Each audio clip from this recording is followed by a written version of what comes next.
specifically to? All right, my sincere apologies. Seems like the discussion is so nice that I had started it well before my time. Wherever you're watching, welcome to Morning at NTV. That's the hashtag on Twitter. Be part of the conversation by sharing some of your views in as far as the issues that we discuss are concerned. Now, allow me bring you up to speed with our Kickstarter discussion this morning, opportunities for young African leaders in the United States.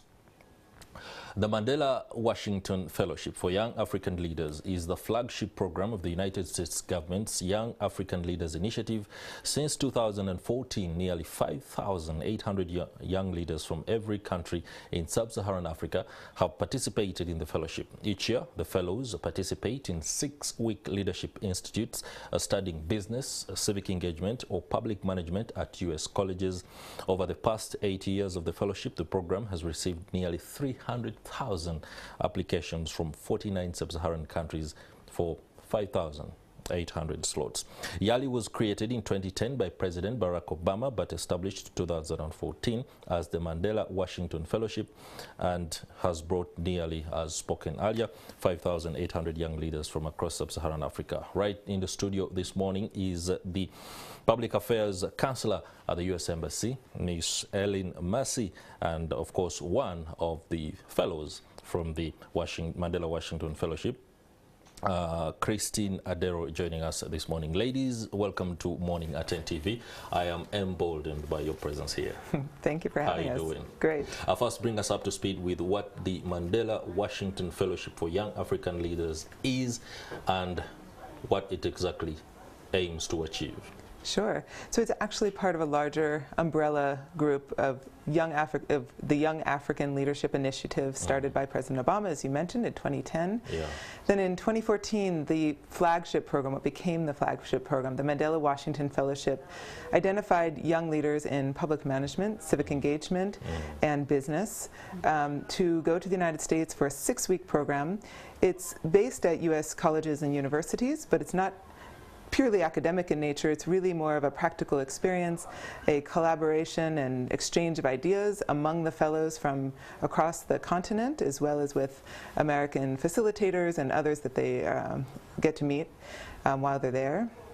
And the people that we choose are folks who have demonstrated an expertise certainly in those 3 areas I mentioned, but also give back to their communities. And the idea is they come back, they share what they've learned, and they provide opportunities for other Ugandans along the way with what they've learned. Okay, you said the 3 areas are business, civic engagement, and public management. Why only 3? There always has to be a focus, you know, I think, and we could widen it to many, many different things and areas that are of interest to Africans. But those were the 3 that I think originally President Obama, and certainly ever since then, we really thought those are the areas that can spur growth, prosperity, and opportunity for people across the continent. All right. I'll just introduce Christine Adero. Yes. A fellow. Yes. 2022, you said? Yes. That was the conversation before we came on air that got us actually. Yes, very fresh. Yes, I just returned in July. Yeah. Yes. Tell us about the experience as a fellow at the institutes and learning and all these aspects and how that has been translated into what you're doing here in Uganda. Okay. Honestly, I have to say it's one of the most transformative programs I've been in, being part of the Mandela Washington Fellowship, and just to be selected to be, to be looked at those as those promising young leaders, from my community. And I went back in June this year, 2022, under leadership in business for a social enterprise that I was working on, and I was placed at Clark Atlanta University, where I went through a lot of learning, relearning, and unlearning. But basically, because I was focusing on a social enterprise, there's a lot I learned in terms of business, such as, business plan development, marketing and branding. A lot of young people have ideas, but they do not have the knowledge on how to execute their businesses or to run them. And having an idea is not just enough. You need, the information. If you don't know how to do your books, if you don't know how to, write a business plan, that might affect the outcome of your business. And we also went through a lot of mentorship in terms of, bringing in people in related field of work who have excelled to listen to their stories. And sometimes we assume that just because someone is successful, it started that way. But people have a journey that they go through. And we also had one-on-one coaching with our coaches from the universities, where they would sit down with you and give you the time to understand what are the gaps in your business and how can we address those gaps. And that's not something that we usually get back here home. But also just to understand, how do things run in the US, and what can we pick from there? What are those strategies that we can pick from the US and apply them back home? Of course, tailor them to our community. So it was, a lot of learning, community service, and how people come together to sort of serve their community. We went to the Atlanta Food Bank just to understand how people send in food, and it's packaged and sent to the people that are in need. So it was a lot of mentorship, community service, coaching. Class we had to study, so it wasn't a holiday. It was. I don't think the State Department is going to invest in us to just go have a vacation. So yeah, it was a lot of learning. But I have to say, how I came back is very different. My mindset changed in terms of how I look at the business. In terms of how I want to create impact in my community. Sometimes we have a lot of potential, but we sometimes keep it to ourselves, but if we could share that potential and see the change in our community, I think that's really important. Okay. Yeah, very interesting there. I'm glad that you've been able to very, very clinically share some of the experiences and of course the knowledge that you have. But allow me to stay with you on this particular aspect. Could you take us through the process prior to you joining the fellowship? How did you get to know about it in the process of applying? What were the hurdles? There are some Ugandans who are concerned that these are some of programs that are too complicated to access. Even when the application process is shared online, the modalities are so many that some of us reach the middle and either give up because you've been told you need to do this and this, you need to have this and this. There are thousands of youth who might not have, for example, the academic papers required to be able to join some of these things, and continue to see it as something that is exclusive for a certain class of Ugandans. Well, I used to think that way as well, so I'm not afraid to say that. But what's interesting is back then in 2015, I used to interact with Mandela Washington Fellows a lot. I think we'd end up in the same programs, maybe in the same workshops. And I always admired them, like, how did you get there? Like, it almost seemed impossible. But maybe by default, I had to become a fellow at a certain point because I associated with them a lot. But moving fast forward, I gave that, I'm not afraid to say this, I applied last year. Last year but once, sorry, and I was not selected. But coincidentally, there was COVID, so anyone who was selected that year had to do it virtually. So I'm like, yeah, that's fine. But yes, so the selection, the application process is not hard. It does not discriminate according to gender. It does not discriminate according to education background. We've seen people who came from the deepest of villages, where there's very limited technology, but they've made it through the fellowship. It's not like they were tech forward, but they showed their willingness and motivation to create change in community and to create impact. So the application process is open to everyone. You don't have to have a PhD. You don't have to be Albert Einstein. I think the assumption is, I have to have created, something really special, innovative, exactly, be really knowledgeable about certain aspects. Exactly, and that's the assumption. I should have created, I don't know, a drone. Perhaps Ellen Mercy can give us an insider's perspective from the teams that do construct these modalities for application, so that people from all walks of life within the country and indeed other countries in sub-Saharan Africa can access. Just take us through that. Who do you target? How easy do you make it for the ones that could have a little bit of trouble accessing these kind of opportunities? Yeah, I mean, there's no doubt, obviously it's an online application, so I do think that for sure, you know, you have to have access to the internet, be able to get onto the website. That's right. But once you're there, really the criteria are that you are a Ugandan citizen or you're a legal resident of Uganda. Because across the continent we have a slate, and so we have a certain number that we're each allotted, so we're going to have a competition within the country for people who meet the criteria. So you have to be Ugandan or a resident here. And then you have to have some subject matter expertise, obviously in one of those three areas. Yeah. And you have to be able to speak, write, and understand English, because if you're going to be successful, not only taking in information, I think this is a really important point, you also want to share information.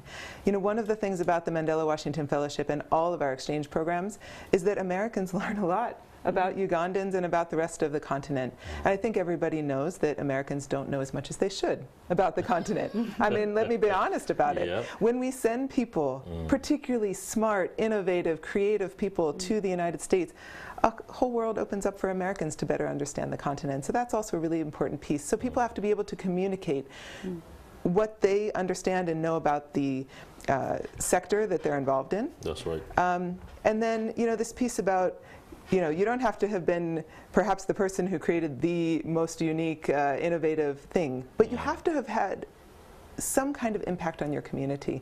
You know, President Obama, years ago, there was a quote where he said, the Mandela Washington Fellowship is about the next generation of leaders.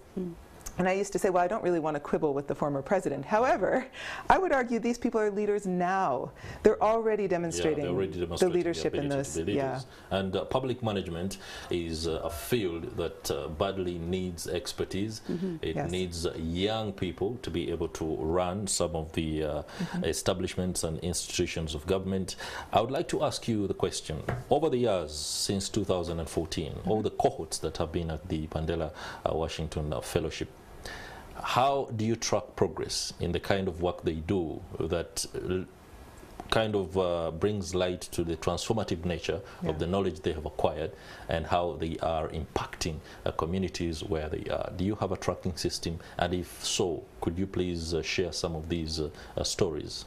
Sure, yeah. I mean, if you go to the U.S. Mission Uganda website, you'll see Facebook page actually, you'll see over the last month or so, we've been putting some of these success stories of Mandela Washington Fellows, just letting them in their own words talk about what they have done with the knowledge that they acquired.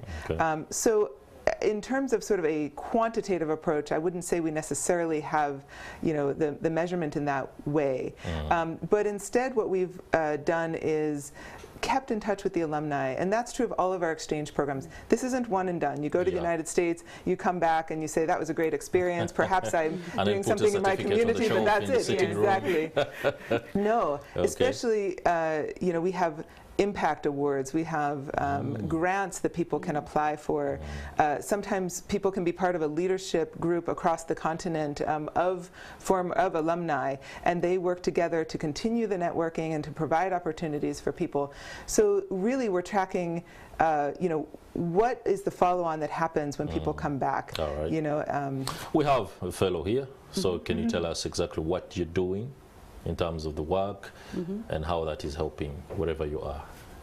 Okay, is that in relation to my experience with the fellowship? Yeah, of course, after you graduated, after the fellowship, so to speak. I don't know whether using the word graduation is a bit taking it too high. Well, fellowship, you graduate after that. When you came back, did you apply for specific jobs that you had perhaps wanted to access before this fellowship, and that the fellowship gave you this kind of more like now I have what it takes to apply for this and then I'm ready to take it on? Or did you go private and created your own campaign, something you could be working on right now? Okay, so yes, because I was working on, I went, you know, under a social enterprise that I'm trying to build. I can't speak much of it, but I will say that one of the most important things I learned while in the fellowship was the power of collaboration and networking. And for me, yes, it's important to collaborate with Americans, but I also thought it equally important to collaborate with my fellow Africans. That's right. Because we understand the challenges that we go through as a continent. So I think while I was there, I met, a Zambian that I connected with, and now we are working on a program together where we're going to implement both in Uganda and Zambia, which is something that would not have happened if I had not participated in this fellowship. So there's a lot of networks, there's a lot of learning, but also you meet people with related minds that are also seeking. They have the same motivation that you have. So I'm working on that, and once I have my social enterprise together, then I can put it out there. All right, no doubt we shall ensure that it's well protected for now, especially in light of what talking about the wave of need, or not wave, but the need to improve and bolster youth and young Africans to be able to take on the mantle of leadership and what the United States is doing. There has been a bit of tension, especially with governments. And for Uganda, we will have to understand exactly where it's coming from, aspects in regards to human rights and stuff like that. It's a topic I don't want to really delve into. But when there is government pretty much on board on this particular issue, is there a cohort, or rather members of the cohort, that come specifically on a government ticket, that these ones must be taken on as part of ways to ensure that those that might miss as a result of some modalities actually get there? So we don't have any slots that are already assigned to a particular group of people. No. No underprivileged? No, absolutely not. That's actually, I think, the integrity of the program is that it's everybody for himself or herself, and I really encourage women to apply, by the way. Here in Uganda so far, I looked at the applications so far, and there are more men than women, but actually having a slate that's diverse, coming from all across the country. People who have disabilities, people who come from different religious backgrounds, whatever it is, we're looking for a slate that's really mixed. Everybody on his own merit. But we do actually have people who come from government. They just aren't selected by the current government. They've just gone through the process like everybody else. And that's really an important part of sort of the demonstration of sort of the integrity of a process that we think is really important. All right, Christine Adero, I would like to, as we enter the final bend of the discussion, there's something that you've basically disarmed me when it comes to asking to what you're doing for us to understand exactly how you are putting forth, or rather putting out the knowledge and the capabilities that you acquired. When you look at African youth, Uganda to be specific, what needs to be the focus, especially when it comes to intervention? You could have benefited from something that is very well set, but there are those that might not be able to do that. How can youth be transformed in your own understanding of things in Uganda? I think there's a lot of aspects that are tied to that. I mean, we have one of the youngest populations in the world, no doubt, and yet very entrepreneurial. Young people have a lot of ideas, and you can tell from even applications. Lots of Ugandans will always apply because they have a mind that has ideas. But the issue is, I think, one of the issues that I noticed is the lack of access to either information or resources. I do have an idea, but where do I start from? But also the education system, while you're going through the system, it trains you to be ready for the job market, the white collar job. And it's outdated, for the new job market and the skills and qualities that are being sought after. It's quite outdated. So you find a lot of young people that are stuck in positions where they don't know what to do next. And I noticed in the US that, there's a lot of access to resources in terms of information, in terms of support. It can be human resource. And it's not something that we have here. The resources are limited to a certain group of people. If someone is in the village, if someone is not in Kampala, then or any urban center, the opportunities, are very, very limited. And that's not what we see in other parts of the world. So I think we need to expand opportunities in terms of knowledge and skills. when someone has the knowledge, then they can be able to make something happen. I know the assumption is the money, you know.